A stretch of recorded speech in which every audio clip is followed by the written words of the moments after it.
The Lord be with you. And with your A spirit. reading from the Holy Gospel according to Saint Luke. Glory to you, O Lord.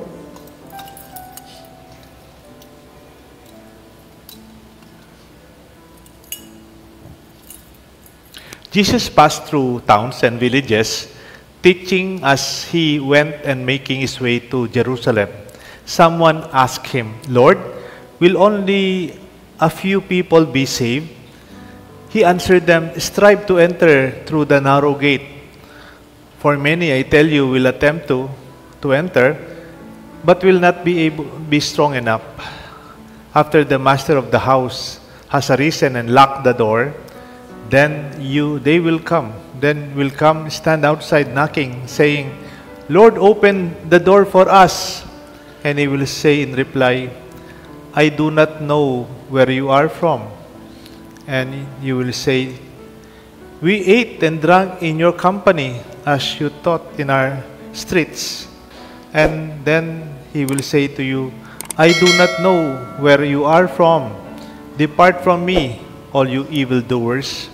And there will be wailing and grinding of teeth when you will see Abraham, Isaac, and Jacob, and all the prophets in the kingdom of God, and you yourselves cast out.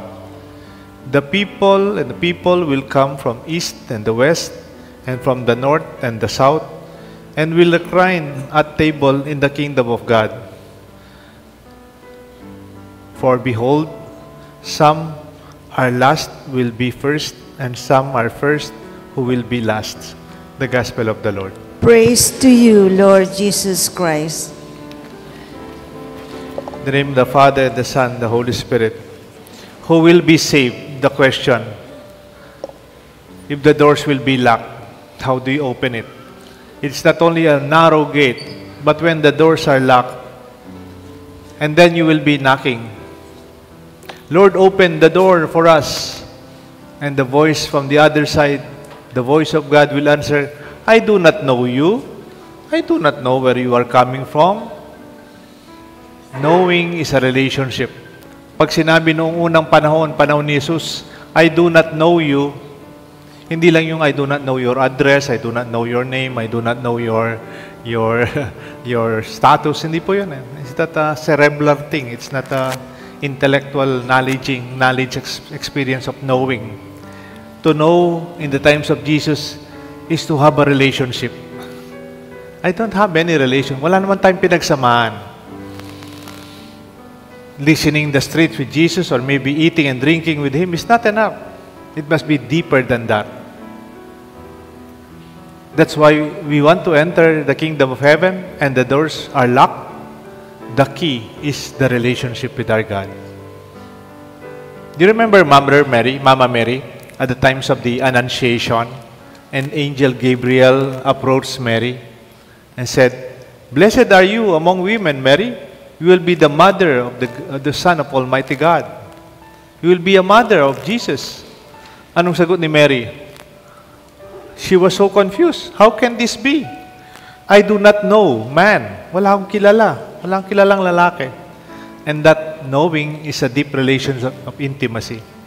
That's why when God says, "How can I open the door? I do not know you." Who you?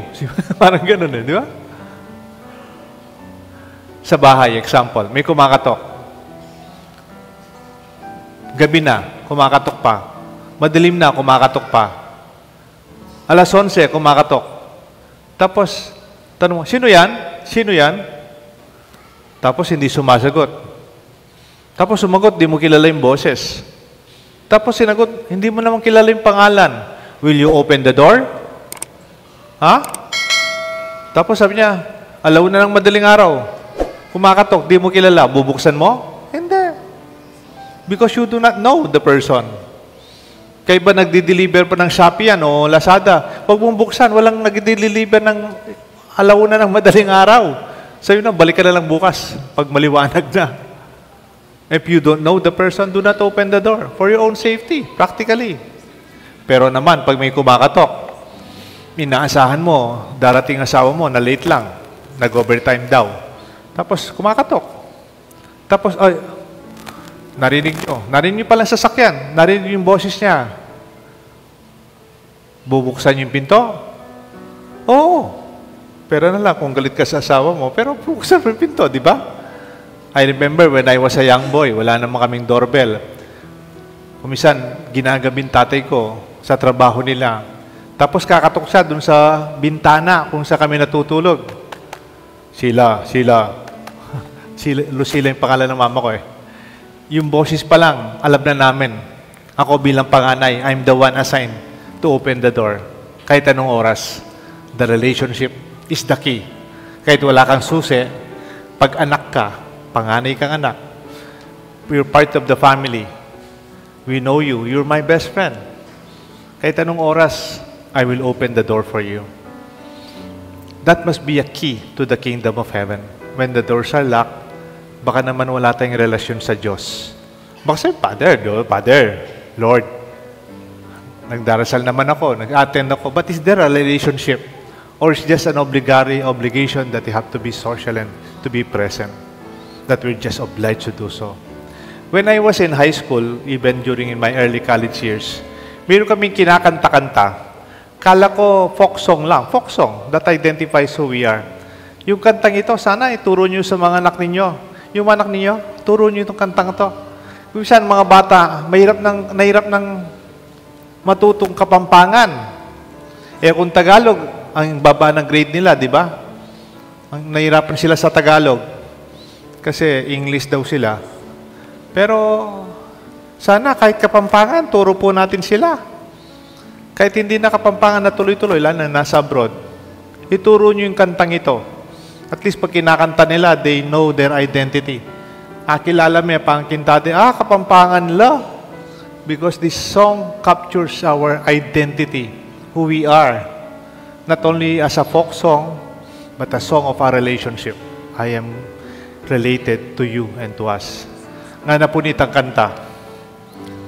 Ating kupong sing-sing, metong yang timpukan, amanake iti, kang indong ibatan, sangkangkeng sininuk, king metong akaban, me walaya iti, eku amalayan, ing sukal ning lugko, susukdul king banwa, perus kong gamat, baboning lamesa, hinumang manakit, king sing-sing kong mana, kalulong puso ko, manginuya kaya.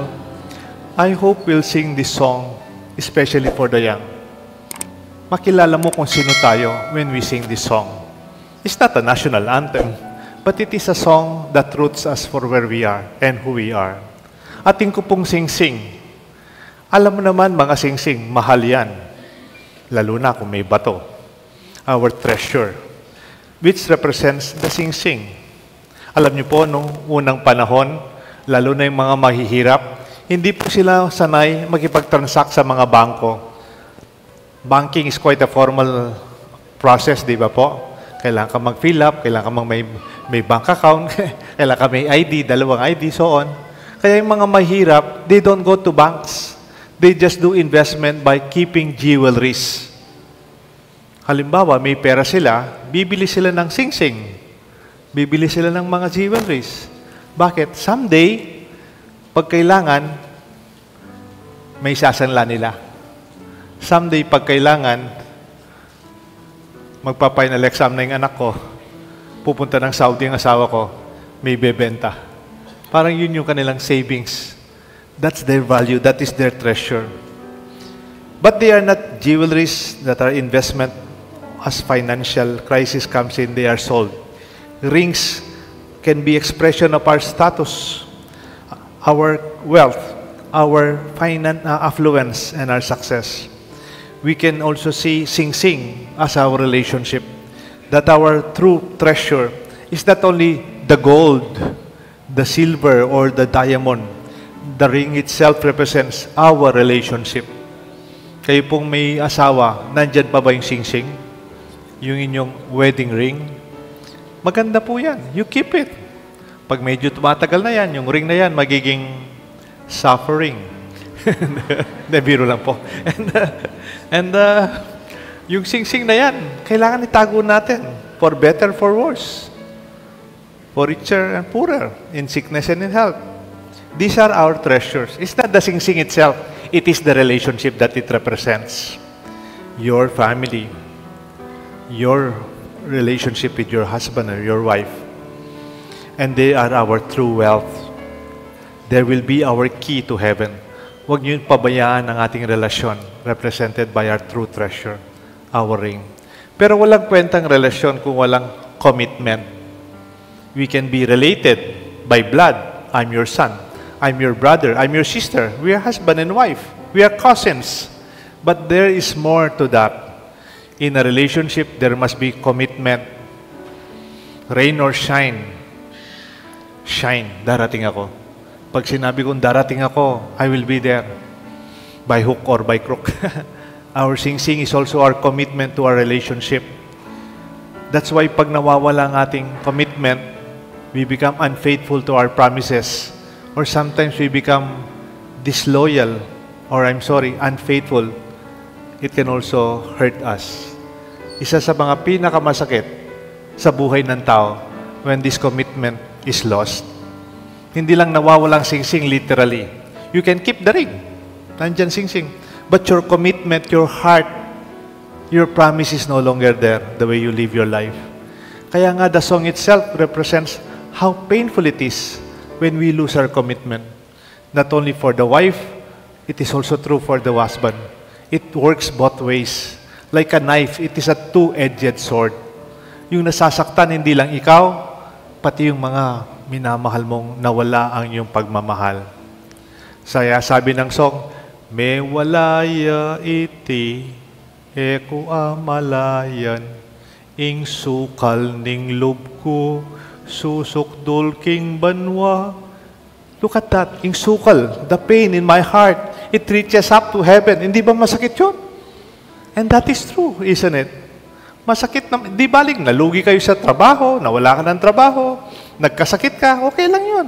Pero your loved one lets go of his commitment to you, my dear friends, it is something that we begin to lose our own relationship. A lost commitment is losing one's meaning and one's purpose in life. Pag nawalan ka ng pananagutan sa iyong relasyon, nawawalan ng kahulugan ang iyong buhay. It does not bear any meaning anymore, any purpose. That's why we have to go back to that commitment. We have to be forgiven and we have to reconcile. Commitment to a relationship with a person, with family and friends.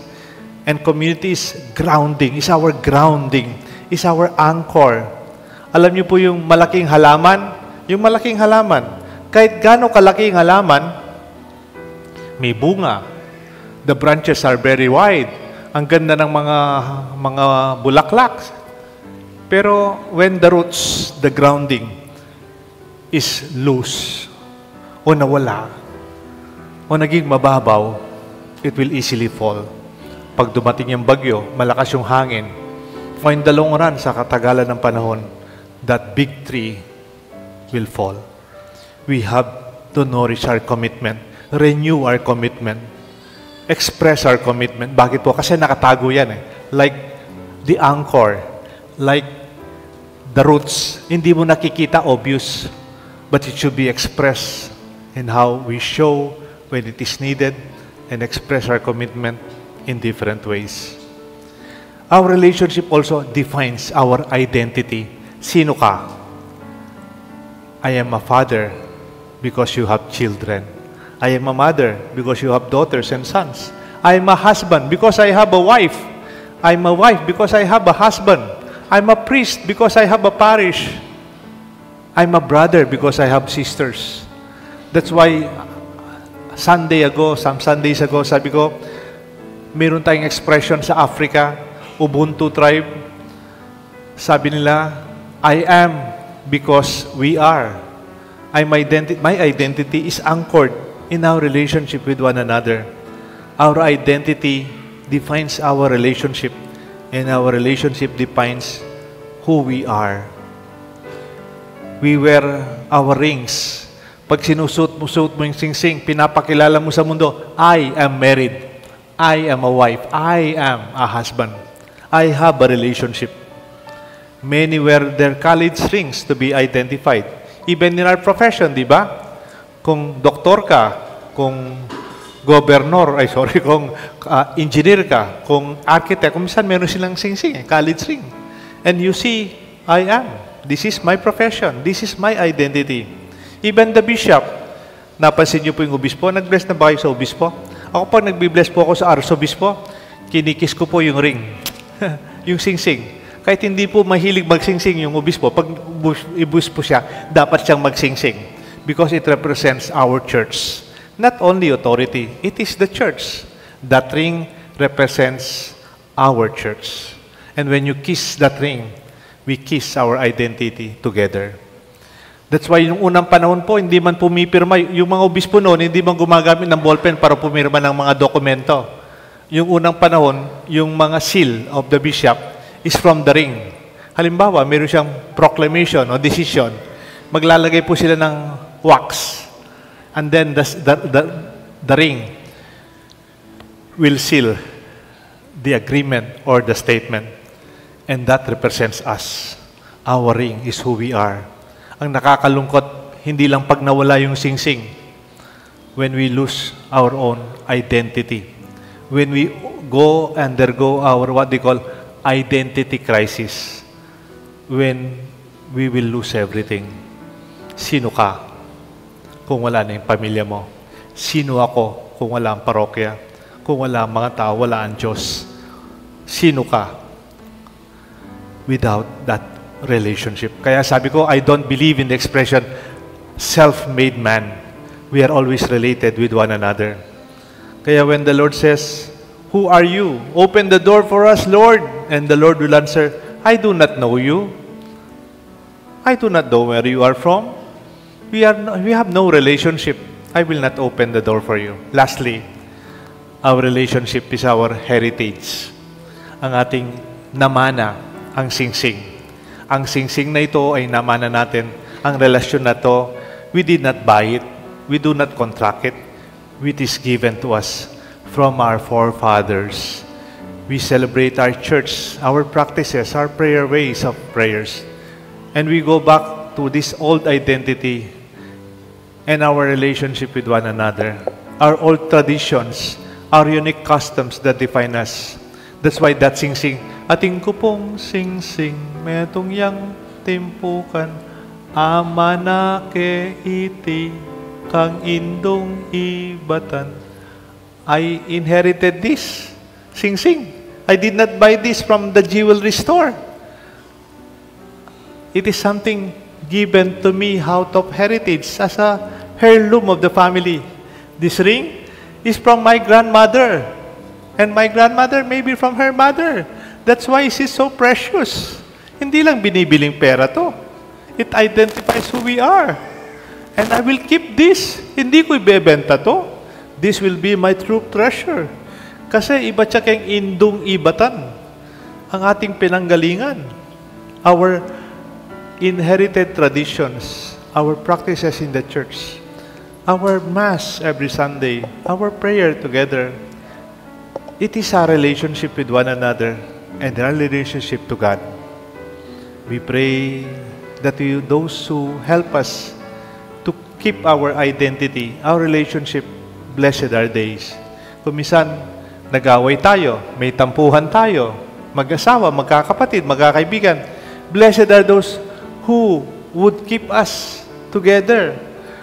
Balo yan po itang kapampangan term, manaro.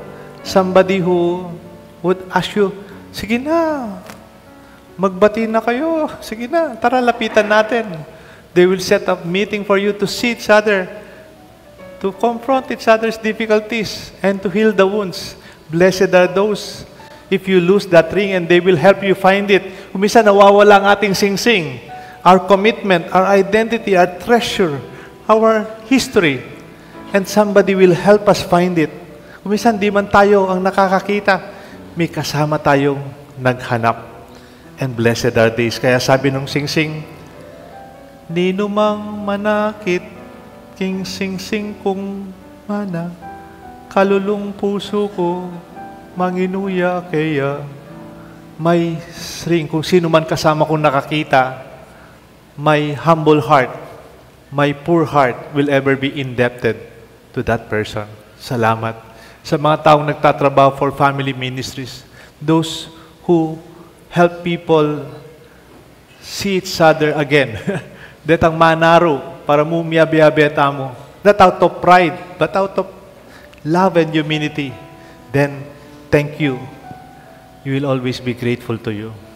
Because that commitment is that commitment that we seal before the altar. Kaya sabi ng singsing, "Mi kurus kung gamat, baboning lamesa." What is that lamesa? It is the table, the altar of the Lord. When you were married, pikurus kung gamat, it's the commitment, the pact of commitment before that altar, the table of the Lord. And when that is lost, we begin to lose everything. Ating kubong singsing is who we are. And it's our relationship with God and with one another. And this will be our key to heaven. And the doors will be open if we have this wonderful relationship that we will keep as our treasure. Pagyamanin po natin. Pakamalan tamo. Ingkaya katang pamyabi-abi. At ingkaya katang kasalpatayanan kan Diyos. Pamanaya ka rin anak yu. Turuyin ka to. And tell them what it means. Sa mga hindi kapampangan, singsincha, pampangan, mafe. Pag-alalan yung kantang to. One day in your life, you'll be part of Kapampangan family. Ating kupong sing-sing, metong yang timpukan, amanake iti, kang indong ibatan, sangkang keng sininup, king metong akaban, walaya iti, eku amalayan, ing sukal ning lobko, susuktul king banwa, ikurus kong gamat, baboning lamesa, ninumang manakit, king singsing kong mana, kalulong puso ko, manginuya